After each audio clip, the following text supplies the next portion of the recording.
ሰላም ዩቲዩብ ተከታታዮቼ ዛሬም እንደተለመደው ህልሞችና ፍቺዎቻቸውን ይዤላችሁ መጥቻለሁ።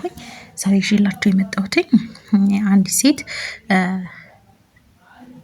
ልታገባ እንደሆነ የሚያመላክቷት ህልሞች እና ፍቺዎቻቸውን የምነግራችሁ ይሆናል። ለዚህ ቤት አዲስ የሆናችሁ ሰብስክራይብ በማድረግ ቤተሰብ ሁኑ። ላይክ፣ ሼር ማድረግ እንዳረሱ፣ የደወል ምልክቷን መጫን እንዳረሱ፣ አዳዲስ ሲወጣ እንዲደርሳችሁ ማለት ነው። ላይክ ማድረጋችሁን ደግሞ አትርሱ። ቪዲዮን ሲጀምሩ ላይክ አድርጋችሁ ጀምሩ። እሺ አንድ ሴት አምባር ስትገዛ ካለመች ጋብቻን ነው የሚያመላክታት። አዲስ ጫማ ስታደርግ ወይም ደግሞ ሲሰጣት አንድ ሴት በህልሟ ካለመች ይሄም ደግሞ ጋብቻን ያመላክታታል።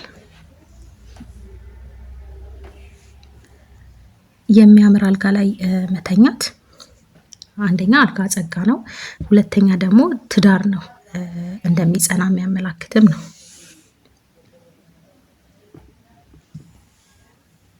በእንስራ በጀሪካን ውሃ መሸከም እህል ውሃን ነው የሚያመላክተው።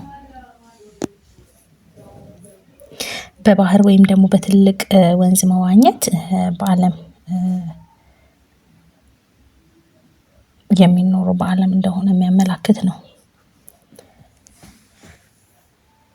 በህልም ደግሞ ከእጮኛ ጋር ረጅም መንገድ አብሮ መሄድ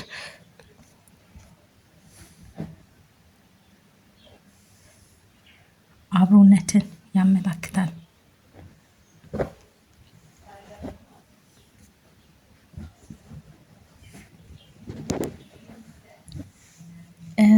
ማተብ ሲታሰር በህልም ጋብቻ ጽኑ እንደሚሆን የሚያመላክት ነው።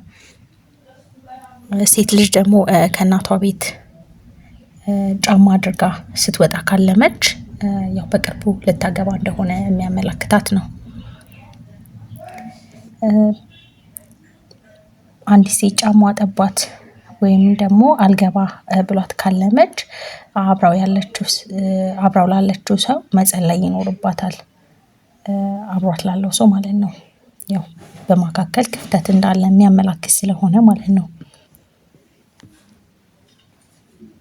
አንዲት ሴት በህልሟ አዲስ ቀሚስ ስታደርግ ካለመች እንደምትታጭ የሚያመላክታት ነው።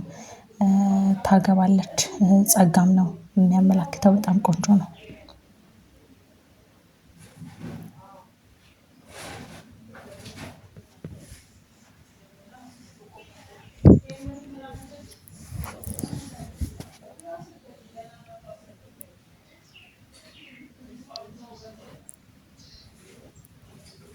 ፀጉር መሰራት ጋብቻን ያመላክታል።